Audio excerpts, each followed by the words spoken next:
Good afternoon. Can you all hear me? Marilyn, can you hear me? You're muted, Marilyn. There we Okay, go. Can you hear great. me? Absolutely. We're excited to have you here. Just a couple of housekeeping rules, and I'll get right back with you, Marilyn. So, good afternoon, everybody. My name is Mike Snelly. I'm an extension specialist here at Oklahoma State University, Stillwater, and I'll act as co-moderator today. Really excited to get into details about our speaker here in a minute, but just a couple of housekeeping rules. As you have questions for our speaker, use your chat feature. And after she's done today, we'll answer each and every question and hopefully leaving you more hunger for yet more. And Marilyn will tell us where we can physically meet up with her yet this year on some of her outdoor shows. Secondly, Marilyn also has the ability, when and if she wants to call a break, to do so. And when she calls that 10-minute break, that means we all walk away from our computers. We won't be handling questions during break time, but then we'll get back again, finish her award-winning PowerPoint, and then we will start up. That was your honorarium right there, Marilyn, by the way. But then we will start entertaining questions. So again, our next speaker, webinar 3 of 12 that we plan to present through the month of December this year, is our friend Marilyn Stewart from Wild Things Nursery. Now, I know you recognize Marilyn not only from her outdoor talks, but also she's lectured more than once from me here at OSU Stillwater. And it's always a family affair. She drags her husband. This time she virtually dragged her daughter Betsy to work with us on the technical aspects of this. So it's always a family affair with the Stewarts. So it's just an outstanding family. But today we're going to feature Marilyn and Marilyn alone. And she's going to come today to talk to us about native plants, connections to insects, wildlife, and humans. And so without further ado, Marilyn, welcome back to OSU, and I'm turning it over to you, okay? Thank you. Thank you. All right. Now, how do I go to the PowerPoint? Betsy, do I do you leave? Here. So okay. There we go. Okay, there we go. Okay. Wherever your PowerPoint. Okay, here we are.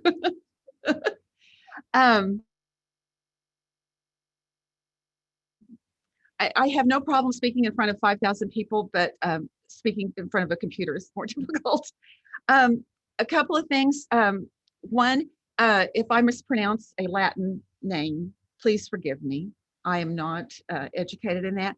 And then also, whenever I'm talking about how people groups used a plant, I'm not going to be specific about which Native American tribe used them, because it would become way too tedious. There were about 28 tribes that were Plains Indian tribes. So we'll be talking this morning about connecting with natives. Anybody who knows me knows that I am passionate about native plants for many reasons.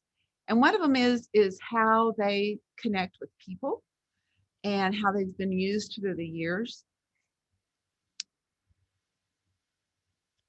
Trying to move it to the next one. It's not moving.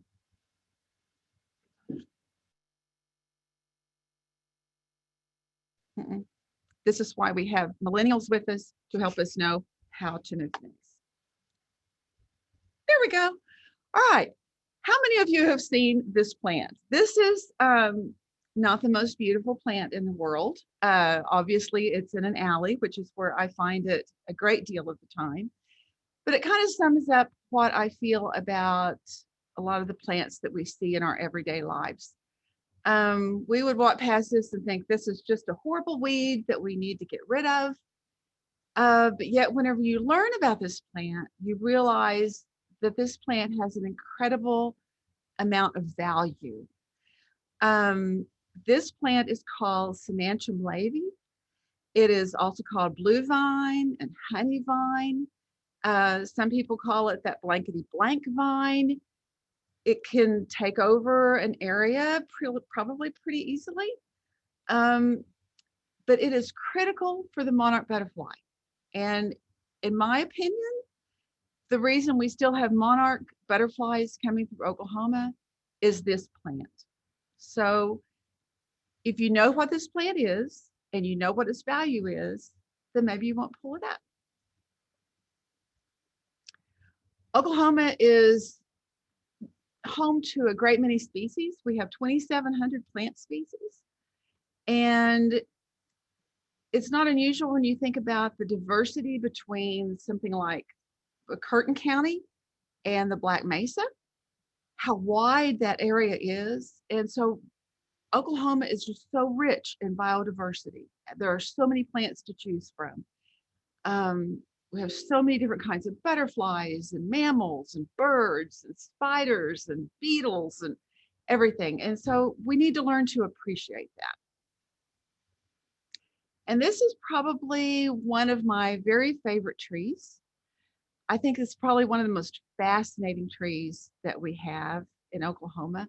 And this is Maclura palmifera, called bodark, hedge apple, Osage orange, horse apple, yellowwood. Has so many different names, and to me, that's kind of one of the hallmarks. If a plant has a lot of different names, it means that it had a lot of different uses. This particular tree I took a picture of down at the Chickasaw National Recreation Area.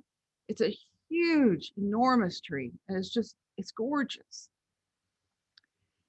The fruit, though, was spread by giant sloths, which of course we don't have anymore. It was important for wildlife, and wildlife still uses it some, but not a whole lot. Squirrels will eat it, deer will eat it.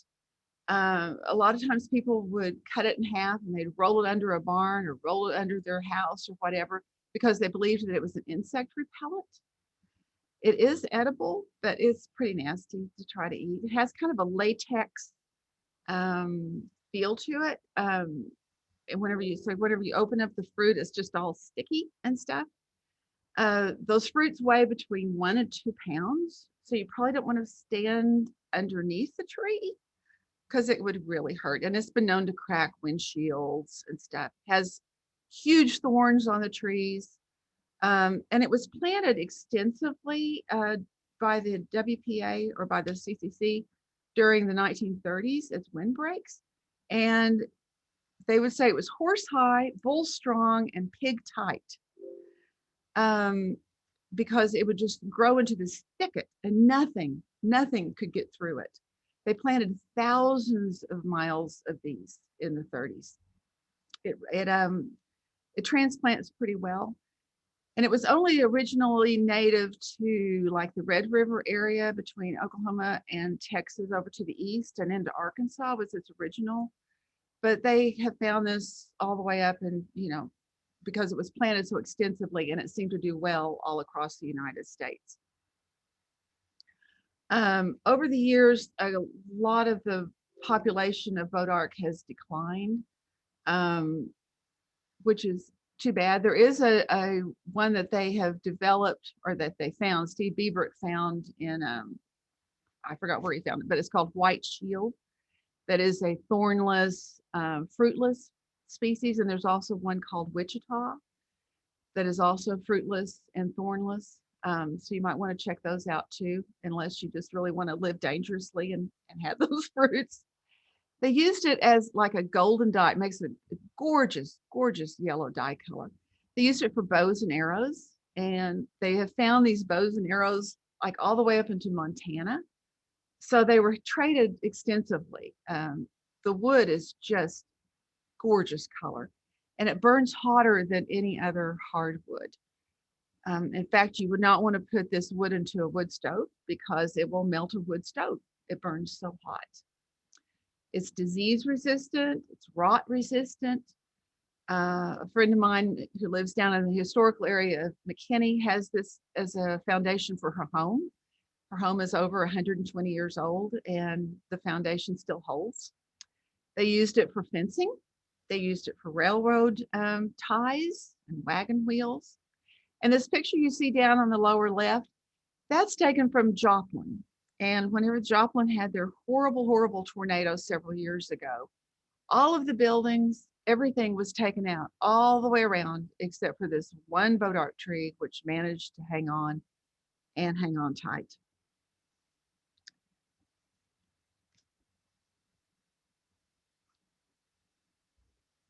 And this is just a close-up of the wood of the bodark.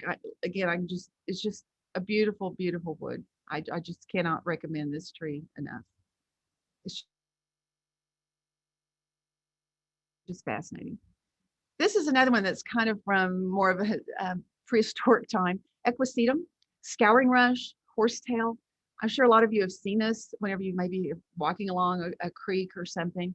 It spreads by spores and not by seed. Millions of years ago, some of these would grow like up to 100 feet tall. There's like 600 species in the United States.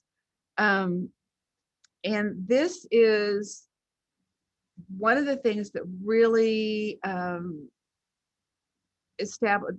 is responsible for coal in the United States. A lot of the coal is made from equisetum.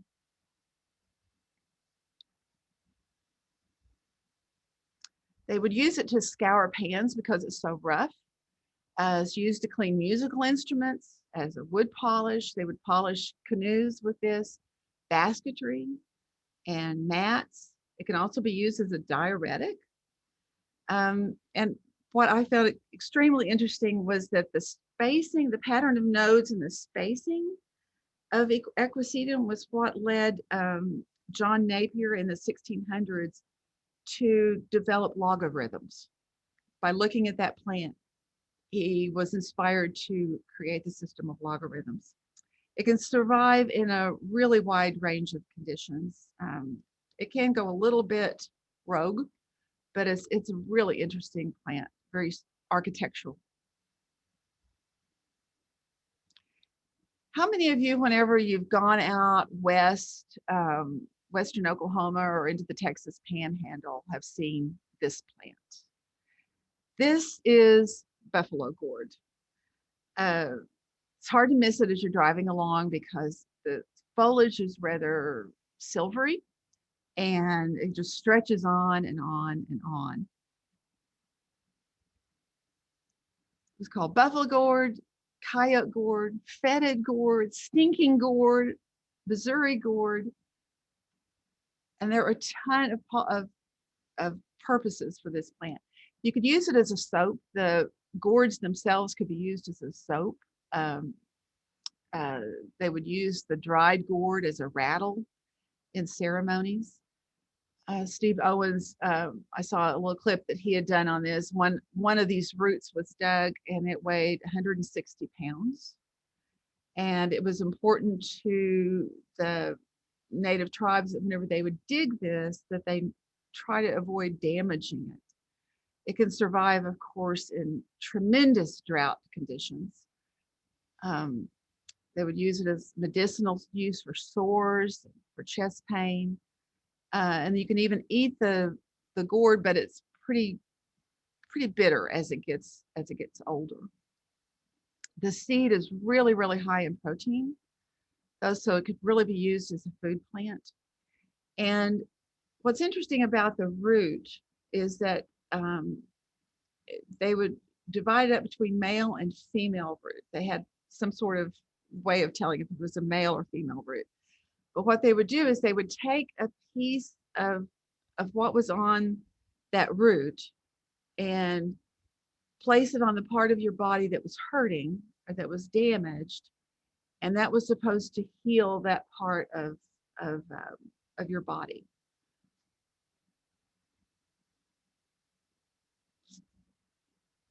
It was also used as a disinfectant, and they have shown that there is some disinfectant qualities to this. Asclepias, we all know this one. Milkweed, silkflower, pleurisy root, and they always come up with such horrible names like sugar flower, which is not a real good name. This one, I believe, is the common milkweed right here, which has a wonderful, wonderful fragrance. And they would eat the shoots of milkweed. And I know we always have this thing that milkweed is poisonous, but it is edible if you get it at the right time. So like the young shoots, especially of the common milkweed, kind of taste like asparagus. They would eat the flowers of it. They would eat the buds. And apparently, like, they would go out in the morning, and like the dew covered flowers, you could kind of boil that down and it would make a sugar. The roots they would use for bronchial problems, and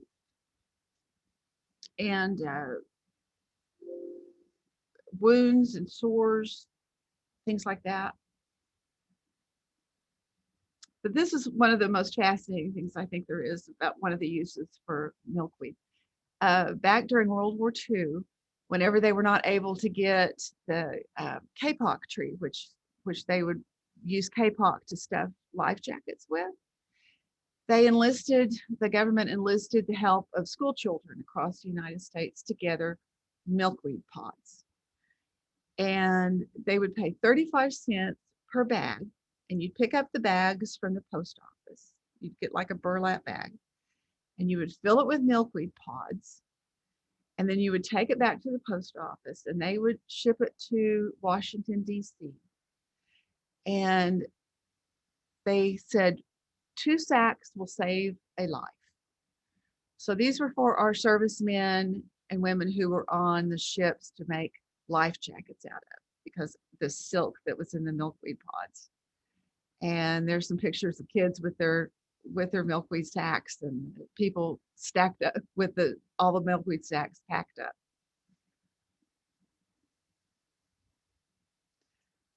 Milkweed, like every native plant, attracts a tremendous amount of insects, pollinators, things that depend on milkweed to survive. Apparently, every native plant has at least 45 different insects, pollinators that depend on that plant. And this is just kind of a fun book, this Milkweed Monarchs and More, if you're ever interested, that just kind of goes through all the stuff that you will find on a milkweed plant, which if you've ever had milkweed, you know that a lot of stuff comes to it. There are a lot of little unidentified bugs.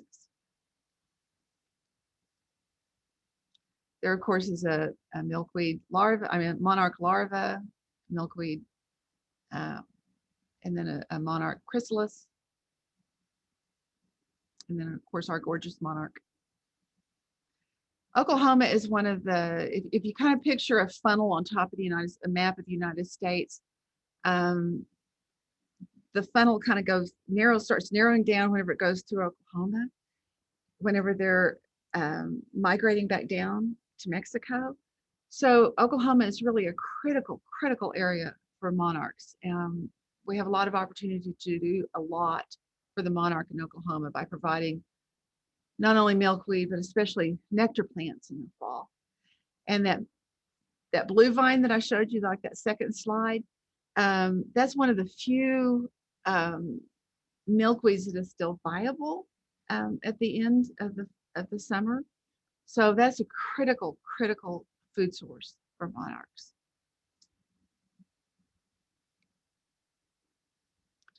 Diffrosia virginiana, goat's rue. This is one you probably don't see a whole lot, but whenever you do see it, you go, wow, that's a really cool, pretty plant. It's in the pea family. And it's really great for pollinators.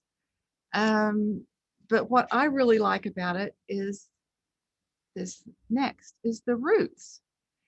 And what they would do with the roots, and whoever figured this out, I do not know.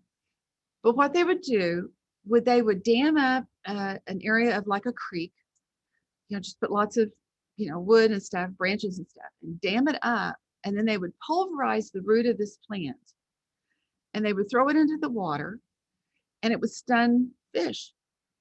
And then they could go through and just rake the fish out of the water. It has rotenone in it. It's also medicinal. They used it for TB. They used it for rheumatism, bladder problems.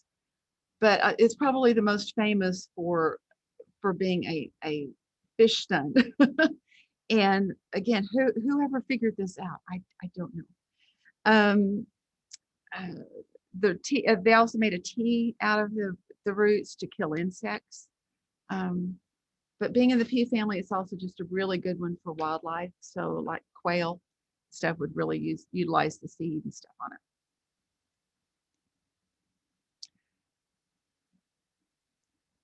This is, let's see, we missed a slide there. Okay, somewhere in there, there is a picture of a willow. um, this is another one that probably cannot be overstated how important it was to both ancient peoples and to probably our settlers coming in. Used so much for medicine, to make baskets. They would make arrows out of it, shelter from it. And it was probably a pretty good indicator when you were on the prairie where a creek was, because it would be close to that. It's also the larval host plant for the red spotted purple and for the viceroy butterfly. There's a picture of willow. We have about 7, 8 species, I think, of willow in Oklahoma. Sassafras. It was used for root beer. It was used for lumber. All parts of the tree are have been used for either medicine or been used for food. If you've ever had phyllo gumbo, this is what it comes from. It's from the leaves of the sassafras. At one point, it was the second largest export to Europe from the colonies, highly prized for shipbuilding. In Oklahoma, it doesn't seem to get all that huge. It can be pretty large, more on the eastern parts of the United States. But it's truly one of the most beautiful trees that we have in Oklahoma. It has 3 different leaf shapes on the tree. Has like just like this, and then it has like a mitten shape, and then it has like a double mitten shape. The only tree that we have that does that. It was also used for toothbrushes a lot. It's very fragrant. They used, of course, the leaves for thickener, with the gumbo. They used it for poultices. It's the United States only native spice that we have, and it grows pretty well here in Oklahoma. It's native to Oklahoma, and it grows well for us here. And of course, it's also the host for the spice bush swallowtail, which is the caterpillar of the spice bush. Has to be one of the cutest caterpillars on the face of the planet, with those fake eyes. Even has that little highlight in the eye there.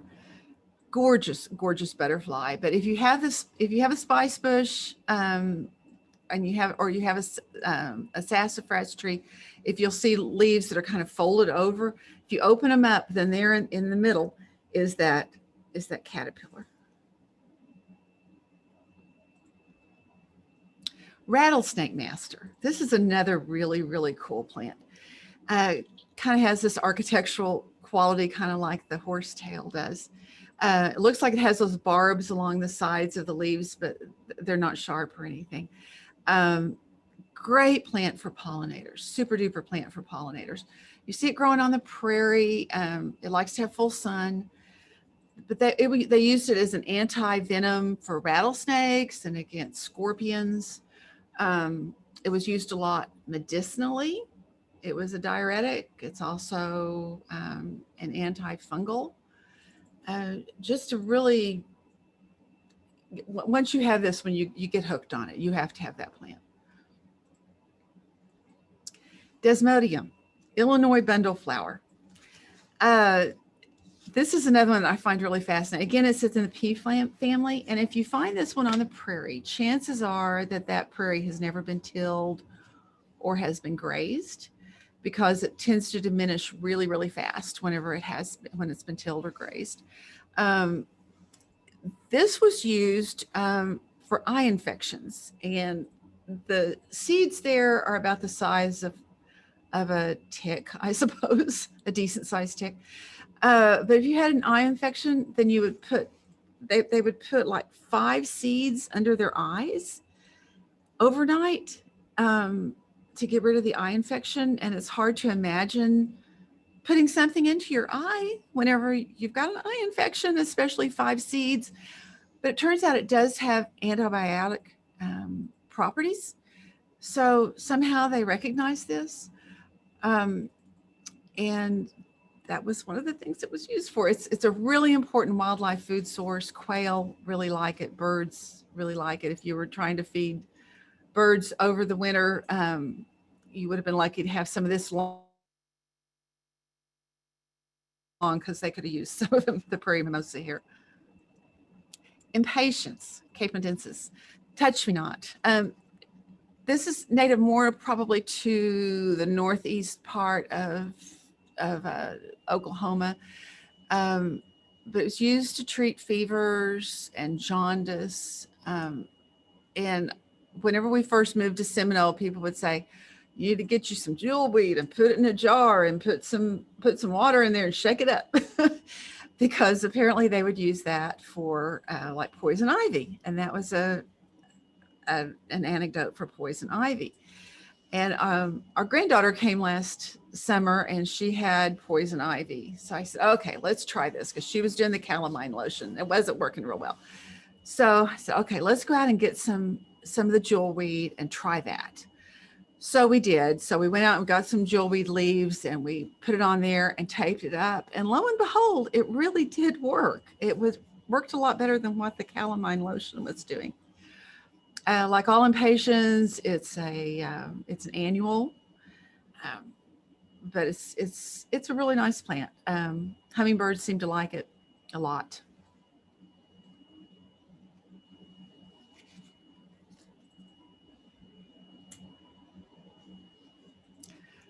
Toothache tree, and I'm not even going to try to pronounce this one. Somebody else who has stuff on their Latin can do this one. But this is called toothache tree, prickly ash. It has these thorns on it. It has thorns on the stems and then thorns on the trunk. And the reason they called it toothache tree is because it numbs, it has a property that will numb you. So they would take those thorns and like put it in their gums to help with the toothache, because it would numb the gums there, or they would chew the stems. And again, who was the first to decide my tooth hurts, so I think I'll stick a thorn into my gum? But it was used for a really wide range of things, everything from kidney problems to burns to indigestion to itching. It's a pretty tree, but like you see on that picture, there's lots of little thorns that stick out all the way along. But this is one reason I grow it, is because it is the food plant for the giant swallowtail. The giant swallowtail is our largest swallowtail in the United States. Really cool looking larva. It starts off kind of looking like bird poop, and then it metamorphosizes, and then it looks like this, and it has that kind of looks like a copperhead snake to me. And then here's the giant swallowtail in all its glory. So if you plant it, they will come. And this is one of its two food plants, is the prickly ash, the toothache tree, and then also wafer ash is another host plant for them.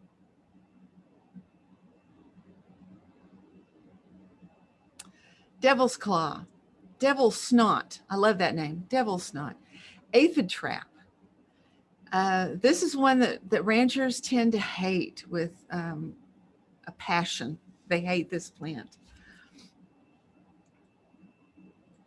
And the reason being is these claws that it makes that catches on the coat of cattle and stuff. And if they're trying to eat it, it gets caught in their mouth and everything. But the pods were were sought after. They were cooked, they were pickled. The seeds were eaten. The claws, of course, were used in basketry. But there was an ethnobotanist who reported that the Hopi Indians believed that the spiny pods attracted lightning, and so therefore attracted rain. So they would always leave this in the fields so that it would attract the lightning and the rain. The seeds themselves are between like 45% oil. So in some places it has been used as like a substitute for sunflower oil. Again, it's highly nutritious. And the young pods are a lot like okra, which I guess is one reason why they call it devil's snot, because it has that same snotty thing. They used it for connecting things, and they used it for mending. And one reason they call it an aphid trap is because it has these sticky hairs on the leaves and on the pods. And so a lot of times aphids and stuff will get stuck on that plant and can't get loose. So, so it serves that purpose too.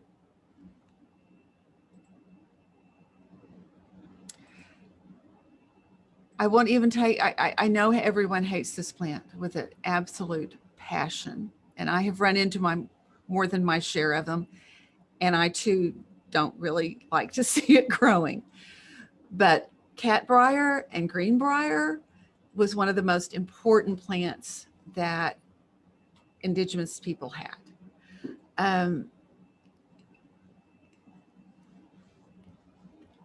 The young shoots, they would eat them whenever they're raw, and they really are pretty good if you want to eat them that way. The roots will have like a root beer flavor. And they would use the roots as a thickener, and they would trade in this plant, the roots in it. I can't imagine how without modern tools you would be able to get those roots out of the ground, because they are a bear to get out of the ground. Because of all the thorns on the plant, it does provide a really good cover for wildlife. The berries make a good jam. It's really, really high in vitamins. And there are catbriers found all over the world.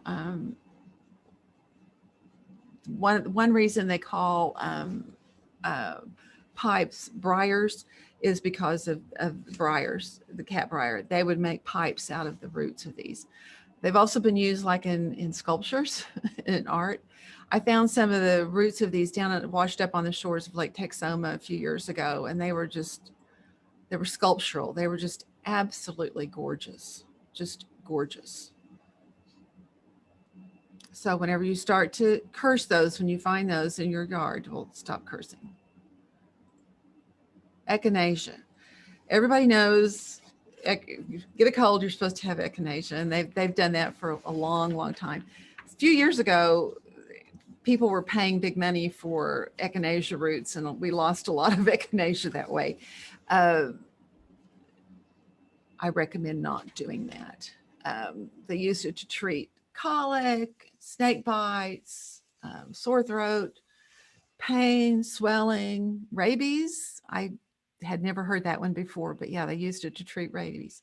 We have 6 species of echinacea that are native to Oklahoma. This one on this picture is the pallida.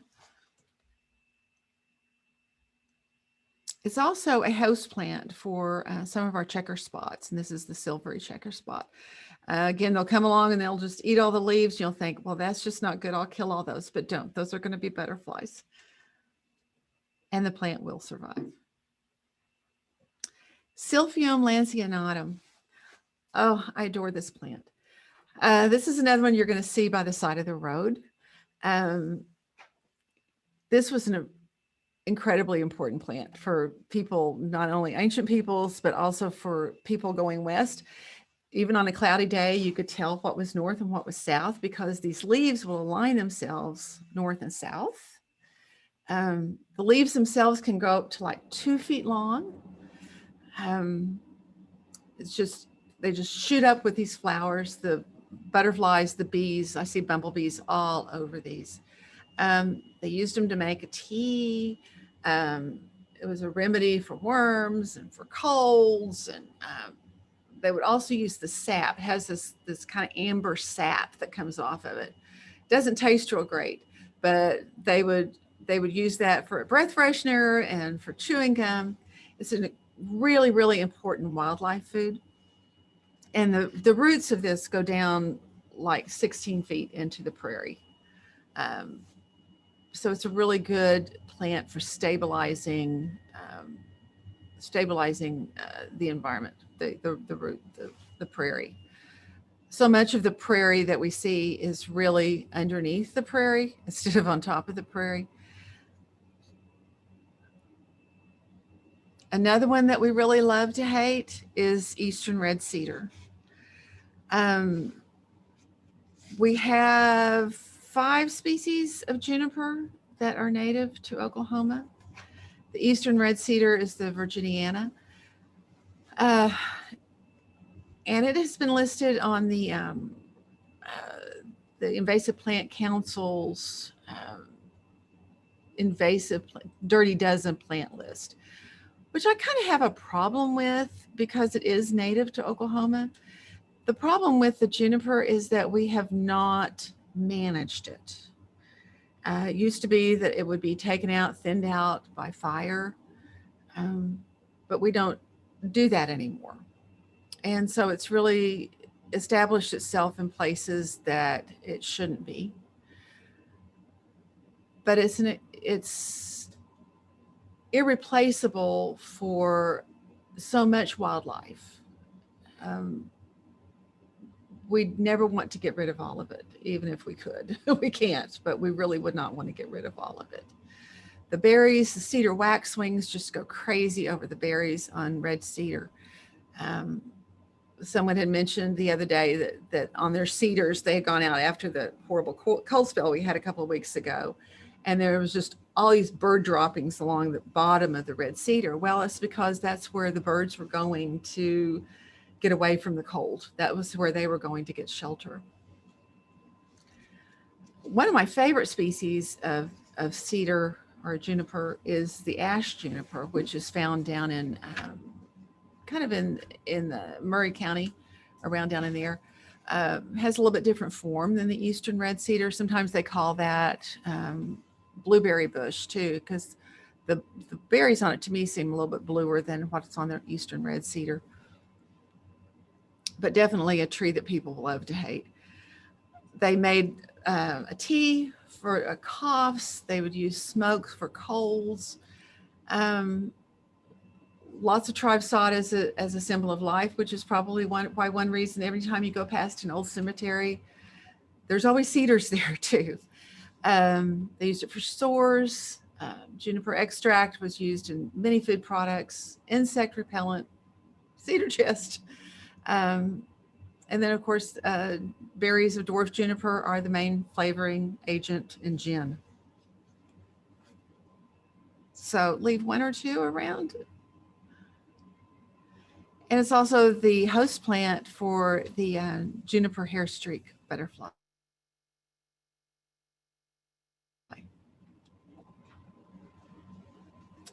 Amorphocanescence. This is one, I hadn't realized how widespread this one was, but apparently this one, a lot of times on the prairie, there would be more of this than there would even be grass on the prairies. There would just be this amorphocanescence. And like the desmanthus, and also like compass plant, which was also called cow ice cream sometimes.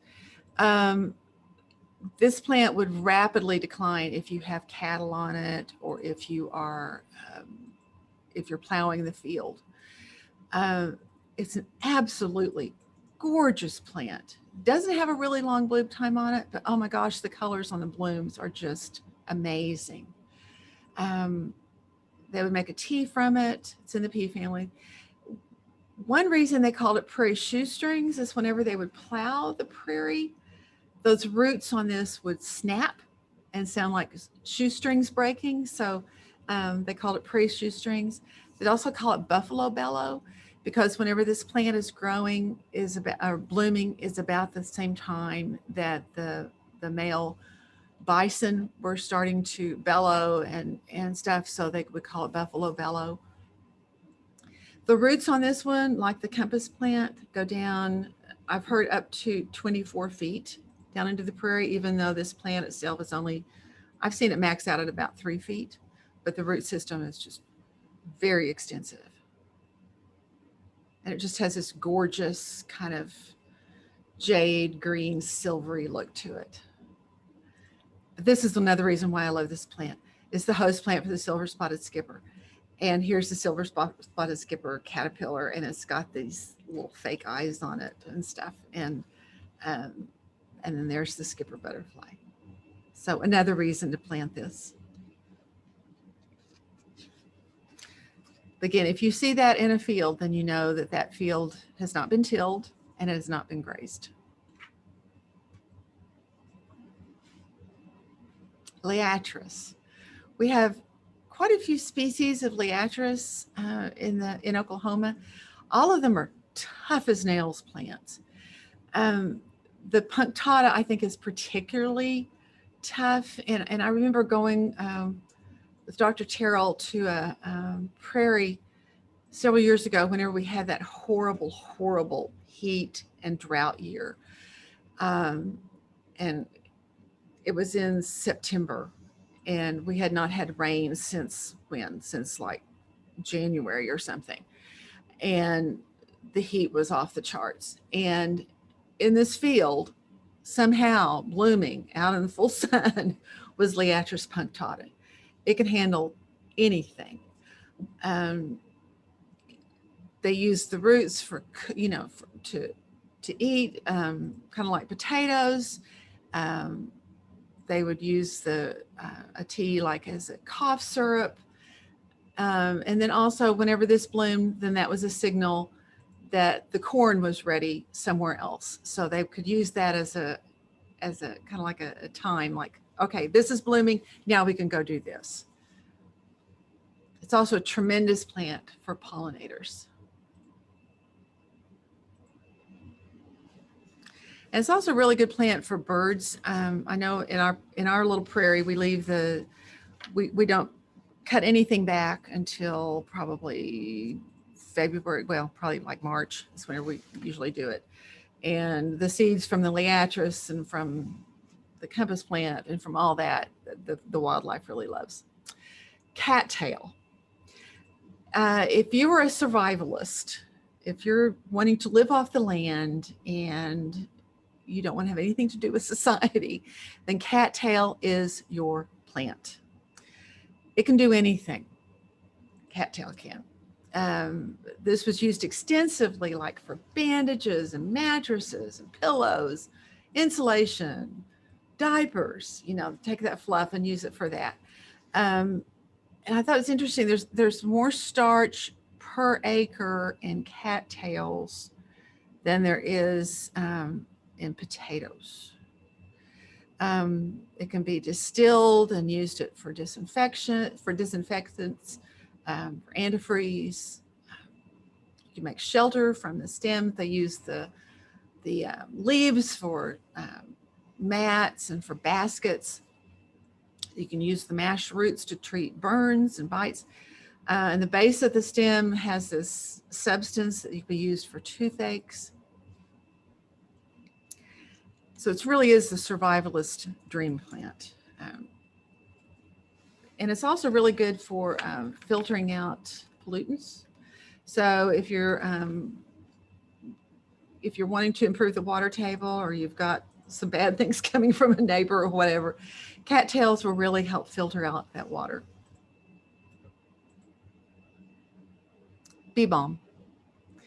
Another familiar plant by the side of the road that we see every late summer. It's really rich in nectar. So you always see a ton of pollinators on it. It's antiseptic, and it's the natural source for thymol, which is used in most mouthwashes.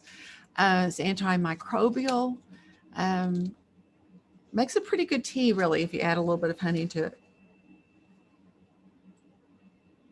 And I kind of prefer just the regular fistulosa. We have a lot of hybrids and stuff out there, but I find that the pollinators really kind of tend to go, or they do go to the species rather than the hybrids.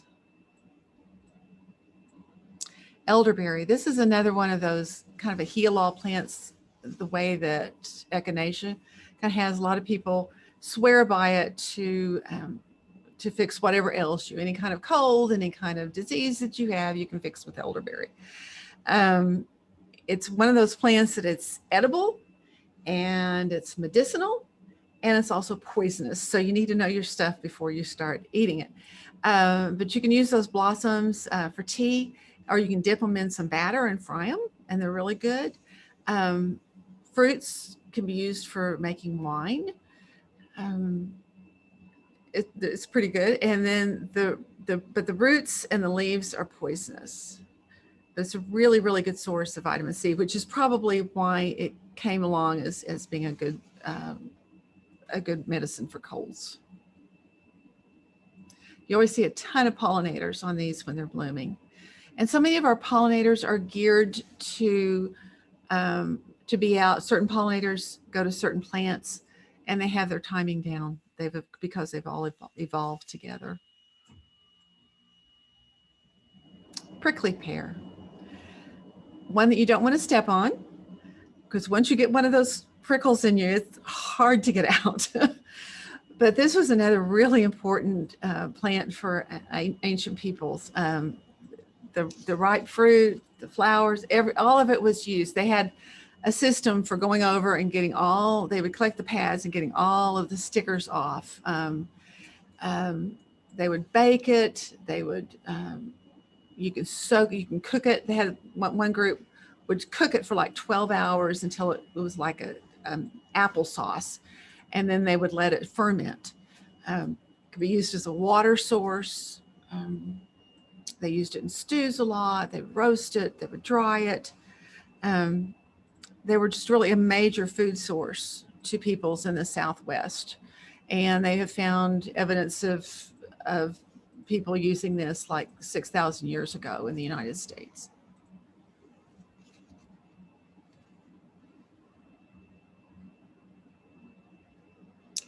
This is one I have no idea what it's for. This is adder's tongue fern.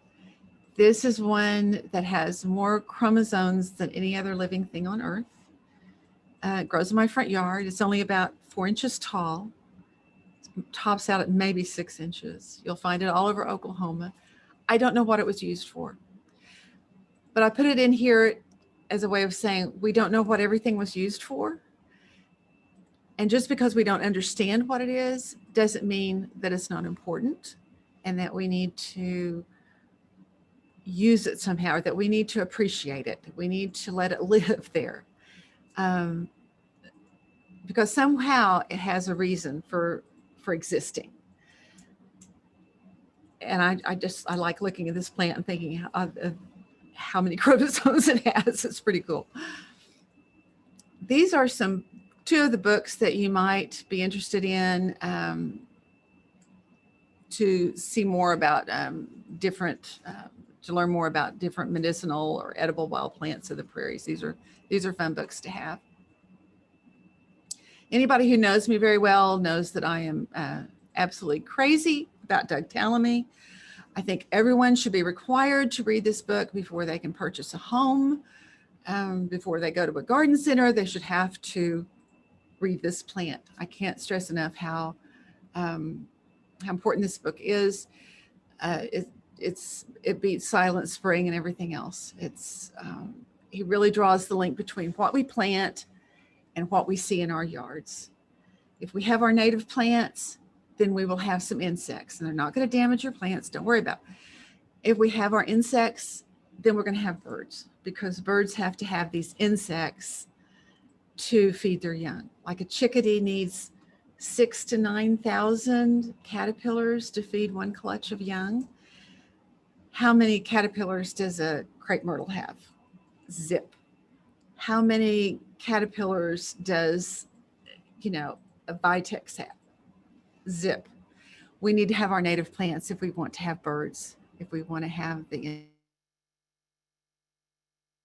insects, if we want to have biodiversity. It's just so incredibly, incredibly important. And each one of us can really make a difference just by planting things in our own yard. This is another hero of mine, Lady Bird Johnson. And one of her quotes, which I don't have here, is native plants give us a sense of where we are in this great land of ours. She did a lot to raise awareness of the beauty that's around us. And Oklahoma is, again, we're just so privileged to have so many cool wildflowers, so much diversity in this state. There is no reason for us to plant things that don't have a purpose. Like Tallamy says, a plant that has fed nothing has not done its job. Everything should have a purpose in our yard. So, Mike, I know it's short, I did not go for 2 hours. I did not go for an hour. But neither did the Gettysburg Address. So if there are any questions. Marilyn, that was fantastic. It's all about quality, not quantity, of course. So this is perfectly fine. And let's just open it up to what's on people's minds right now. So throw us some questions and we'll have Marilyn address them. Marilyn, as people are formulating their questions, remind us how we can come visit you throughout the rest of this year. Our schedule is on our website, which is wildthingsnursery.com. Yeah. We just do shows. We don't have a brick and mortar because we're in a neighborhood. We can't have a business there. So we will do Norman a couple of weeks. We'll do Sand Springs and Jinx and the Myriad Garden Show, the Audubon Backyard Tour, which I cannot recommend highly enough, is the Audubon Backyard Habitat Tour, which will be May the 15th and 16th. That is just such of a fun event. And each year there are different plant vendors, and we're always in different homes, different houses every year. They change it up. It's just a top-notch event. You get to snoop around somebody else's yard, and there's other plant vendors there. There'll be Marianne King from Pine Ridge Gardens. There will be Merv Wallace from Missouri Wildflowers, Jaylene from Utopia, Gary from Duck Creek. It's just a fun event. So I would recommend everybody go there. Everybody's yards are kind of geared towards being native and for feeding wildlife and feeding birds. So. Marilyn, thank you. One of the questions is, what was the name of the hardwood tree again? But you mentioned more than one tree. I suspect they're talking about Maclura pomifera, Osage orange, but I don't know. They could have been talking, you talked a lot of trees, sassafras, others. The Maclura, the bodark? Yeah, because she just asked generically what was the name of the hardwood tree. And so. Okay. Probably the bodark. I'm pretty sure that's what she's after. Maclura pomifera. Yeah. And I'm probably pronouncing it wrong. Again, forgive me. Perfect. Yeah. I've seen bowls and stuff made out of that tree, and the wood is just gorgeous. I've heard though that it will like ruin a chainsaw. The wood is so hard that you can just dull a chainsaw really, really fast by using it. And it's also not good for like campfires because apparently it sends off lots of sparks and stuff. But if you have like a coal burning stove, then you can put it in the coal burning stove, but you cannot put it in a wood burning stove because again, it will melt the stove. Now, that's amazing. Yeah. Marilyn, our friend Peggy Turner wants you, if you would. Yeah, I've seen pins made out. It's just a gorgeous wood. Sorry. The what? Peggy Turner. Peggy Turner asks you to repeat the dates again on your shows, please. Okay. The first 2 Saturdays of April, we will be at the Norman Farmers Market. Then that 3rd Saturday of April, we will be at Sand Springs. Then the 4th Saturday, we will be at Jinx. That first Saturday of May, I'm not sure about. And then the next Saturday will be the Myriad Garden Flower and Garden Festival, which has just turned into a really fun event. And then that next weekend, that Saturday and Sunday, will be the Audubon Backyard Habitat Tour. And then I believe Okies for Monarchs is planning an event at the end of May at Ardmore, I believe, and we'll be there too. I'm hoping to add maybe a couple more shows in there somewhere, but sure, we haven't finalized that yet. Everybody's kind of getting getting reorganized from last year. Last year was such a disaster. So understandable. Absolutely. Thank you. So Kathy Crow has Marilyn 5 acres containing a variety of wildflowers. Which perennial Oklahoma wildflowers can she transplant and that will survive? Transplant from where? From her 5 acres. She wants to be able to transplant them from there. Oh gosh. Have a high survivability rate. Man, that's That's a big question. I That's know. a big question because so many of these wildflowers, they do have this incredible root system. I wish there's one picture I have somewhere, and it's a picture of a little blue stem, and these guys have dug up the entire root system of this little blue stem, and this little blue stem is like, it's like 25 feet long of this root system. Again, so much of what's on the prairie is really below the prairie and not above the prairie. So it's really hard to transplant some of liatris can usually be transplanted. Okay. Lead plant, no. Compass plant, no. The milkweeds have a really hard time being transplanted. It's really best on a lot of these just to start with seeds. If she wants to send me a list, if she wants to email me a list of what she has out there, I'll tell her if she can transplant them or not. Very generous of you. Thank you. So thank you, Mary. Dana Hammonds asks, is there any native plant that will bring in something to eat her scale? So I assume that means a plant that would harbor a predatory type organism to eat scale. That's what the way I'm interpreting. That's an interesting question. I do not know that, and I will research that. If she will email me, I'll try to do a little bit of research on that and see if there's something that will. I'm not sure what eats scale. Although, Mike, tell me, the scale that is attacking crepe myrtle, that's scale, right? Absolutely. And Dr. Eric Rebeck has a fact sheet out on that. Yeah. And sadly, that scale, and I don't know why this is, but that scale that's attacking the crepe myrtle is also attacking our native beautyberry, the calicarpa. Yes. And I'm not sure what the connection is between those two plants. Why? I mean, yeah, they're so distantly related, if at all. Yeah, I've thought those are different families, aren't they? Yeah, yes, they're. Yeah, that just seems like a weird thing to me.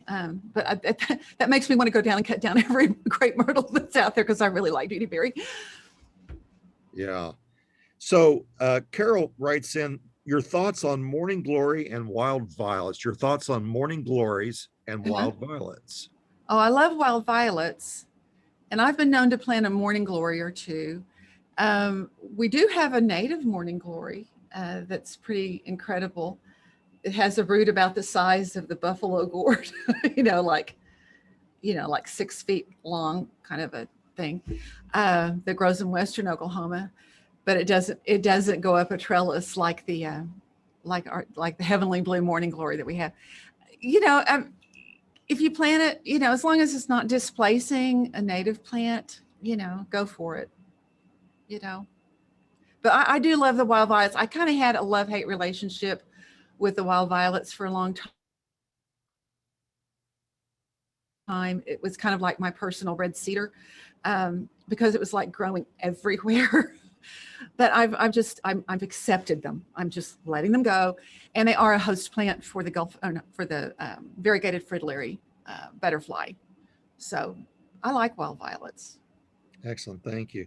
Roberta Rains asks, and I want to make a comment on this for just a second. She says, "Can you give name of recommended books again?" Thank you.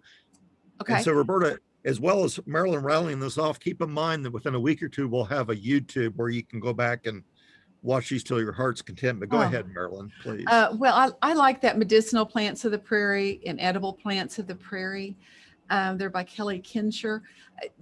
Mainly, they're just very readable. They're kind of just a fun read. You can sit down and just kind of go through a few plants, and it's just like, whoever decided that this would be a good idea to try. I mean, yeah. You've got a pain here, and so. What inspires somebody to go over and try this plant? I don't know. But a lot of times, or so much of the time, it turns out that there really is a medical benefit to that. Or who was the first person to try to eat something? I don't know. Marilyn, what's also exciting about that is what. But those are good. Those are good books to have. And then there's another one. Somehow it didn't get on it. There was another. There's so many different books that have come out on ethnobotany, which is what the study of how peoples have used plants is ethnobotany. And there's quite a few books out there that are really good. And then there are so many people who forage these days, you know, who go out and just try to eat off the field. Yeah. And I'm sorry I interrupted you, but there's a lag, and then so I've interrupted you Oh, that's inadvertently. I apologize. Kathy Crow jumped back in and said she just wanted to respond to something we talked about earlier. She says, I have successfully transplanted verbena and gaillardia. So there's okay. Yeah. two Yeah. she mentions from her personal experience. Yeah. We have in our gaillardia, we only have one perennial gaillardia, I believe.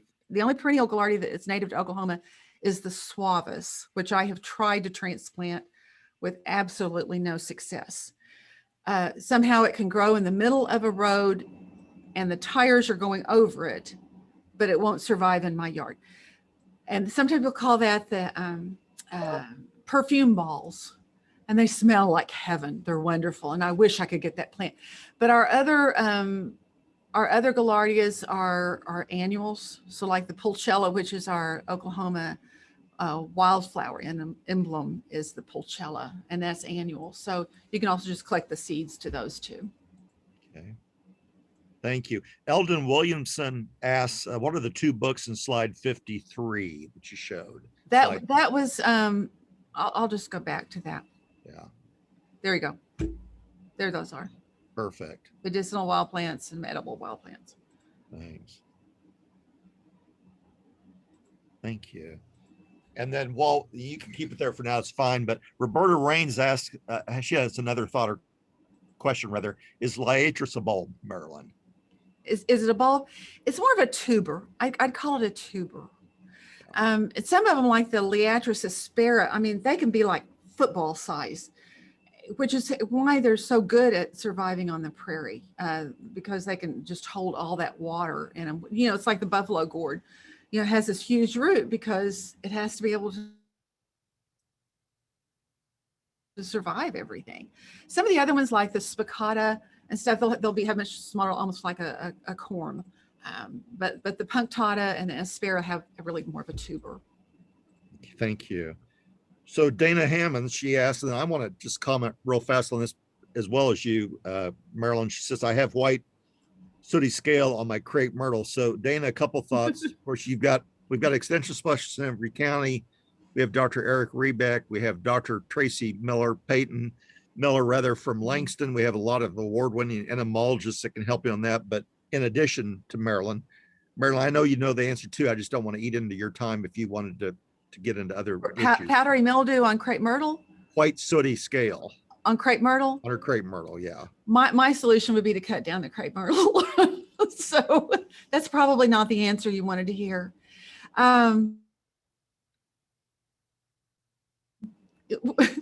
Whenever Doug Tallamy comes to talk in Oklahoma, I always go home and cut down something afterwards. One year it was a Bradford pear, which needed to go anyway. One year it was a crepe myrtle because they just serve no purpose.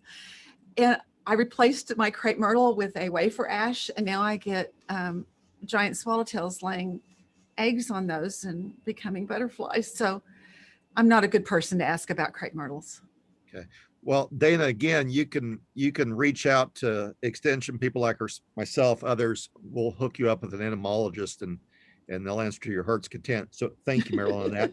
Peggy Turner asks, Marilyn, will the Plant Show Audubon do like they did last year where you post your plant list and then you place your order before you go? This year we've made a decision because of space limitations and everything that we're not doing special orders this year, except for the ones I've already taken. I will do my level best to bring as many and as wide a variety of plants as I can to a show. It's kind of, the special orders are kind of cutting into being able to bring enough plants. So we just made that decision. So. Okay, thank you. So my colleague Donna Dollins mentions Bringing Nature Home by Doug Tallamy. Just reiterating the book that you've talked about. Thank you, Donna. Yeah, it's just Merv Wallace at at Missouri Wildflowers, and I love Merv. He is such of a purist. And he said, and he's been in business a long time, and he said,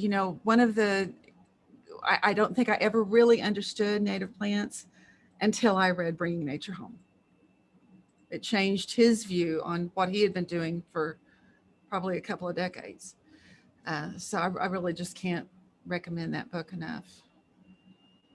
And I also want to say here that one of the really wonderful things about what we've been able to do with our little business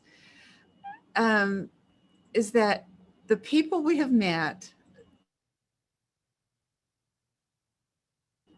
through this business, the customers we have met have just been extraordinary, life-changing. They are I'll tear up. They're just so much fun. I just can't say enough about how much fun it has been to meet all the people we've been able to meet. And also how wonderful it's been that other plant growers like Bill Ferris at Prairie Wind and Marianne King and Merv Wallace and Jaylene and Gary, everybody helps each other, because I think we all feel so strongly that what we plant in our yards really matters, that we don't really view ourselves so much as competitors. And that's just been a really nice side to this business. Marilyn, you're getting lots of praise, which you more than have earned. Outstanding presentation. Thank you for your lecture today. Yada, yada. That's beautiful. And that's why we keep bringing Marilyn back, because she's just like a bottle of wine. She just gets better and better with age. And Mike is going to go work for the State Department, and he is going to bring peace to the Middle East because he can schmooze anybody. Well, I've worked in the Middle East a number of times, actually. Thanks for bragging on me. I'll own it. If whether I deserve it or not, remains to be seen. So Dana Hammonds asked one more time, what was the name of the hardwood tree again? I think, again, Maclura pomifera. Maclura pomifera or Bodark. I mean, there are so many different names for it. Osage orange. The fruit that will hit you on the head and kill you. Plant. Peggy, but then there are those two that are fruitless and thornless if you don't want to live dangerously, and that's White Shield and Wichita. And I think, Mike, wasn't Wichita found by somebody from Oklahoma State? Seems like the late John Pear came up with one of those. Yeah. Up in Hayesville. Yeah. And then Steve Babrick worked with him on it as well from Sunshine Nursery. Yeah, and so that has an OSU connection, so that makes it okay. Yeah. So I'm asking my colleagues Donna and Peter, have I seen all the questions? I'm scrolling down to make sure that we don't. Yes, I believe you have. I think we've exhausted all the questions at this point. Other questions for Marilyn? We now know where we can meet up with her yet this year, which I'm really excited about. I'm looking forward to next year, or even the next year, Marilyn, when we can entice you to come back and we can all physically congregate and argue plants here in Stillwater. I'm looking forward to that. That'll be great fun. We just appreciate your willingness to get on Zoom, because it's the Wild West for sure. I know. Thank you. But thank you for your patience. Beautiful images, beautiful PowerPoint. You're always a great lecturer. You're incredibly passionate. Again, that's why I had the confidence to bring you back again, because I knew you'd be well received, which you have. You've gotten a lot of sweet nothings here that I haven't read them all, but you can look at them at a later time. But this is just fantastic. So plant a native plant, everybody. Marilyn, I have a question. When something croaks, plant a native. Yes, what? I have a question for you. You're working all the time, but in a perfect world, and if there were more hours in the day, what have you not tackled? What's on your wildlife bucket list that you just want to do before you get old someday? That I want to plant or do? Do, plant, combination thereof. Someday I want to go see the monarchs in Mexico. Yeah. I want to do that. And there's some plants that are just, will I ever be able to get them propagated? the Gaillardia suavis is one of them. It's probably my favorite plant, and I can't get it to grow. Yeah. So does everybody have that problem? There's one plant they really love and they can't get it to grow. I'm sure they all have that problem. Absolutely. If That's my holy grail. yeah, if they were able to speak out today. Sadly, with all our issues, we've had to have people muted just for cybersecurity reasons. But again, when we huddle with you around at some of your talks later this year, and then when you come back up here, we can all talk collectively. That'll be fantastic. Okay. I'm making sure real fast, Donna, have I overlooked anything since? We had Eldon ask where we can get some of the seeds of the natives recommended. Oh, okay. Yeah, I'll answer that real quick. Can I do that, Mike? Mhm. Absolutely, Okay. please. Okay.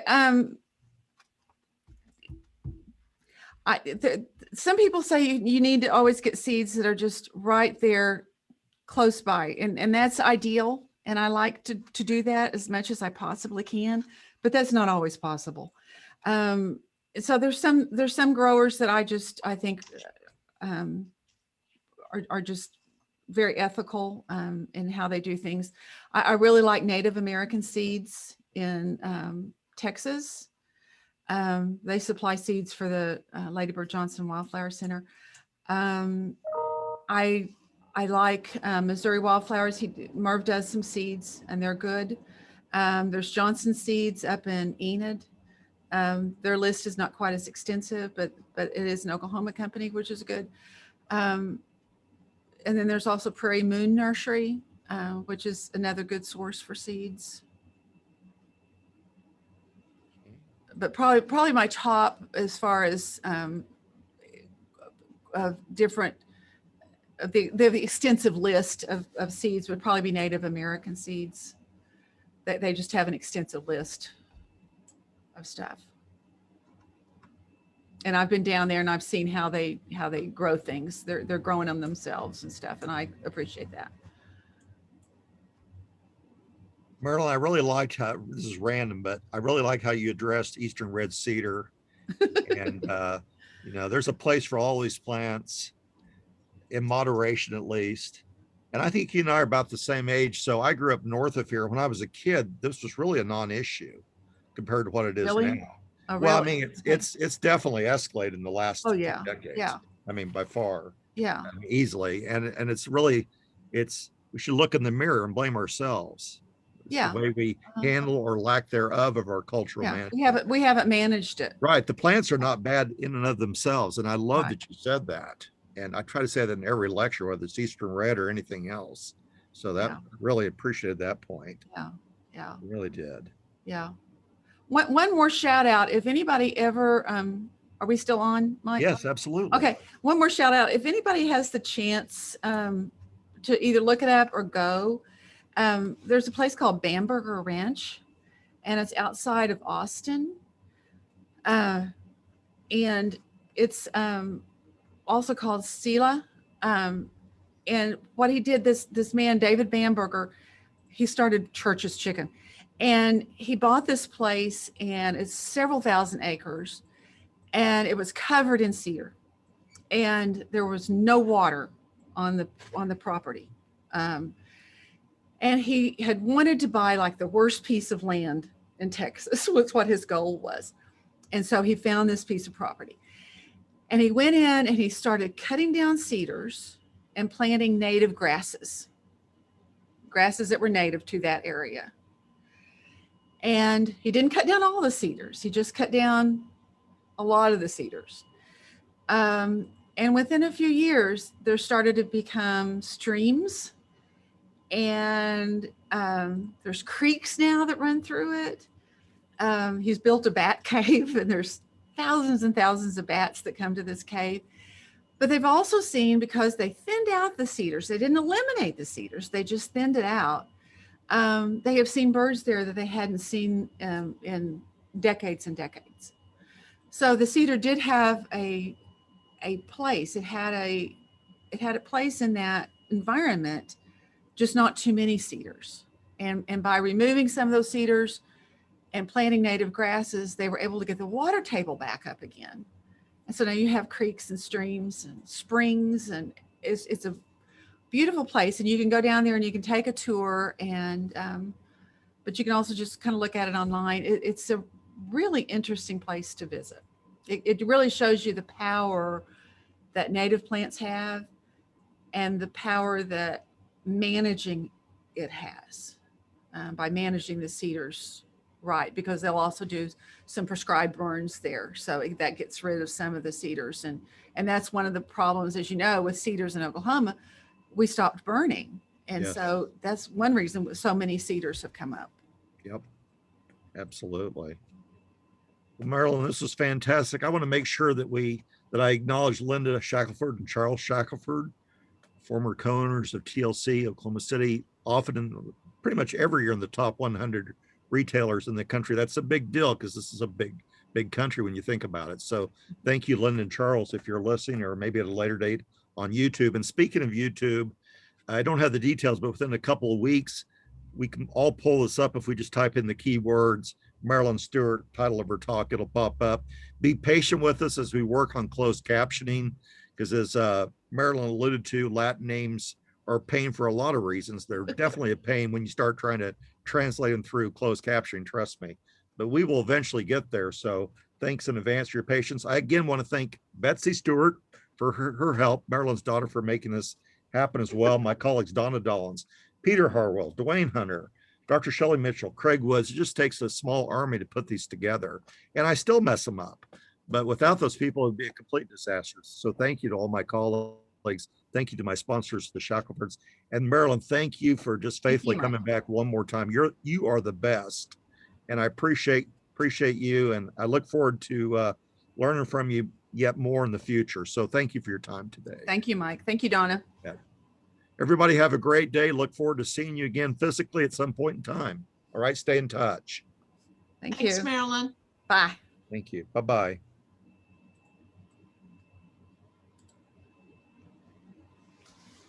Leave.